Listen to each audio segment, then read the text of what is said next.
Hi friends, ಎಲ್ರಿಗೂ ನಮಸ್ಕಾರ. Daily alerts Kannada ಚಾನಲ್ಗೆ ತಮ್ಮೆಲ್ಲರಿಗೂ ಸ್ವಾಗತ.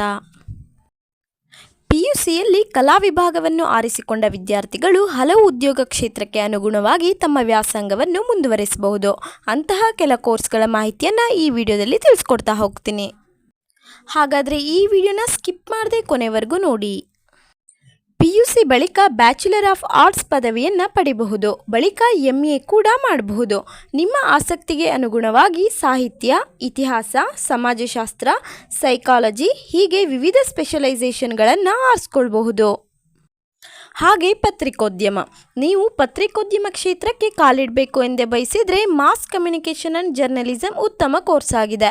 ಪತ್ರಿಕೋದ್ಯಮದ ಜೊತೆಗೆ ಸಾರ್ವಜನಿಕ ಸಂಪರ್ಕ, ಜಾಹೀರಾತು ಈ ವಿಭಾಗದಲ್ಲೂ ಕಾರ್ಯನಿರ್ವಹಿಸಬಹುದು. ಹಾಗೆ ಫ್ಯಾಷನ್ ಡಿಸೈನಿಂಗ್, ಫ್ಯಾಷನ್ ಕ್ರಿಯೇಟಿವಿಟಿ ಬಗ್ಗೆ ಜಾಸ್ತಿ ಆಸಕ್ತಿ ಹೊಂದಿದ್ದರೆ ನೀವು ಫ್ಯಾಷನ್ ಡಿಸೈನಿಂಗ್ ಕ್ಷೇತ್ರವನ್ನು ಆರಿಸ್ಕೊಳ್ಬಹುದು. ಫ್ಯಾಷನ್ ಇಂಡಸ್ಟ್ರಿಯಲ್ಲಿ ಕೆಲಸ ಮಾಡುವ ಅವಕಾಶಗಳನ್ನು ಇದು ತೆರೆಯುತ್ತೆ.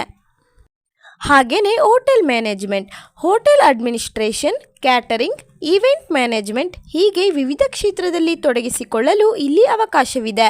ಹಾಸ್ಪಿಟಾಲಿಟಿ ಉದ್ಯಮ ಈಗ ಬಲು ವೇಗವಾಗಿ ಬೆಳೆಯುತ್ತಿದೆ. ಹಾಗೆಯೇ ಗ್ರಾಫಿಕ್ ಡಿಸೈನಿಂಗ್, ಸೃಜನಶೀಲ ಕ್ರಿಯಾಶೀಲ ಚಟುವಟಿಕೆಗಳನ್ನು ನೀವು ಇಷ್ಟಪಡುವುದಾದರೆ ಗ್ರಾಫಿಕ್ಸ್ ಡಿಸೈನಿಂಗ್ ಎನ್ನುವುದು ಉತ್ತಮ ಆಯ್ಕೆಯೂ ಹೌದು. ಈ ಕ್ಷೇತ್ರದಲ್ಲೂ ಉತ್ತಮ ಉದ್ಯೋಗಾವಕಾಶಗಳಿವೆ. ಸ್ವಂತ ಉದ್ಯೋಗದಲ್ಲೂ ತೊಡಗಿಸಿಕೊಳ್ಳಲು ಇಲ್ಲಿ ಅವಕಾಶಗಳಿವೆ. ಹಾಗೆಯೇ ಇಂಟೀರಿಯರ್ ಡಿಸೈನ್, ಅತ್ಯಂತ ವೇಗವಾಗಿ ಬೆಳೆಯುತ್ತಿರುವ ಉದ್ಯಮಗಳಲ್ಲಿ ಇಂಟೀರಿಯರ್ ಡಿಸೈನಿಂಗ್ ಕೂಡ ಒಂದು.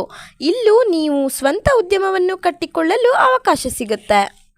ಹಾಗೆಯೇ ಸೋಷಿಯಲ್ ವರ್ಕ್, BSW ಅಥವಾ ಬ್ಯಾಚುಲರ್ ಆಫ್ ಸೋಷಿಯಲ್ ವರ್ಕ್ ಪದವಿಯನ್ನು ಆರಿಸ್ಕೊಳ್ಬಹುದು.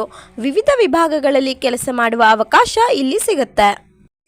ಇವಷ್ಟೇ ಅಲ್ಲದೆ digital marketing, animation and multimedia, event management ಹೀಗೆ ವಿವಿಧ ಕ್ಷೇತ್ರಗಳಲ್ಲಿ ಮುಂದುವರಿಯಬಹುದು. ನಿಮ್ಮ ಆಸಕ್ತಿಗೆ ಅನುಗುಣವಾಗಿ ಈ ಕ್ಷೇತ್ರಗಳನ್ನು ಆರಿಸ್ಕೊಳ್ಬಹುದು. ಈ ವಿಡಿಯೋದಲ್ಲಿ ನೀಡಿರೋ ಮಾಹಿತಿ ನಿಮಗೆ ಉಪಯೋಗ ಆಗಿದ್ರೆ ಪ್ಲೀಸ್ ಒಂದು ಸಬ್ಸ್ಕ್ರೈಬ್ ಮಾಡ್ಕೊಳ್ಳಿ ಅಂತ ಹೇಳ್ತಾ ಈ ವಿಡಿಯೋನ ಮುಗಿಸ್ತಾ ಇದ್ದೀನಿ. ಮತ್ತೆ ಸಿಗ್ತೀನಿ ಮುಂದಿನ ವಿಡಿಯೋದಲ್ಲಿ. ಅಲ್ಲಿವರೆಗೂ ನಮಸ್ಕಾರ.